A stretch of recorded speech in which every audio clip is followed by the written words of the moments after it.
নমস্কার বন্ধুরা, তো আমরা আমাদের রেসিপিতে একটু ফ্লেভার চেঞ্জ করতে চলেছি। তো সেই ফ্লেভার চেঞ্জ করার জন্য তো আজকে আমরা এখান থেকে হলুদ পাতা আমরা এখান থেকে আজকে তুলে নেব। তো সেই হলুদ পাতা দিয়ে আমরা কিছু রেসিপি আপনাদেরকে দেখাবো। তাহলে চলুন আমরা এই পাতাগুলো কালেক্ট করে নিই।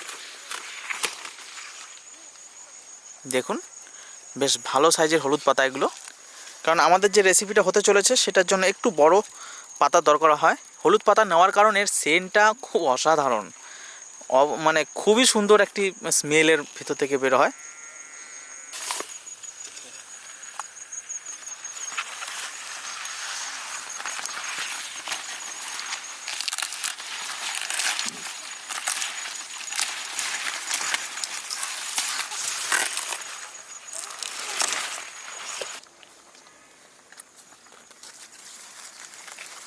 তো আমাদের হলুদ পাতা কালেক্ট করা হয়ে গেছে।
বা দারুণ হয়েছে দেখতে।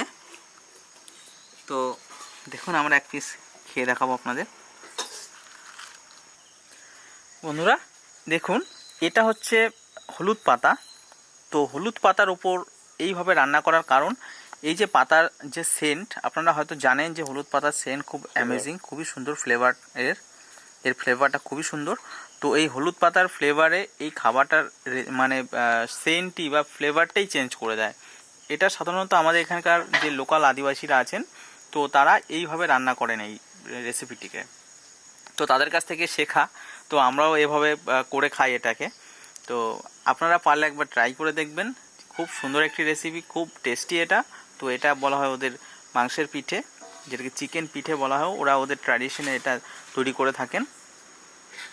তো আমরা জাস্ট একে একটু টেস্ট করব এবার। একদম এটা হলুদ হয়ে গেছে কালারটা, আর এর ফ্লেভারটা চেঞ্জ হয়ে গেছে। দেখুন এটা হলুদ পাতা, তো কলা পাতা ইউজ করা যায়, কিন্তু কলা পাতা থেকে সব থেকে বেস্ট হলুদ পাতা।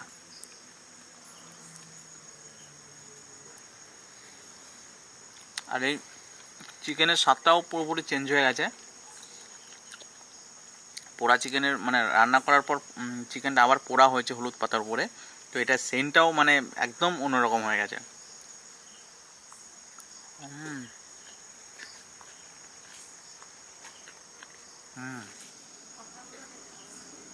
তাহলে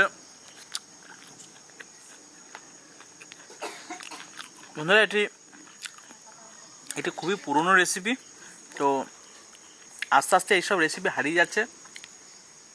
তো আমরা চাই আপনারা আমাদের মাধ্যমে এই রেসিপিগুলো আবার আপনাদের সামনে তুলে ধরার চেষ্টা করছি। তো ভালো লাগলে অবশ্যই আমাদের ভিডিওটিকে লাইক করবেন, শেয়ার করবেন আপনার বন্ধু এবং ফ্যামিলি মেম্বারের সাথে, এবং ভালো লাগলে অবশ্যই আমাদের চ্যানেলটিকে সাবস্ক্রাইব করবেন, আর পাশে থাকা বেল বাটনটি অবশ্যই ক্লিক করবেন, কারণ আমাদের নতুন নতুন ভিডিও নোটিফিকেশন পাওয়ার জন্য।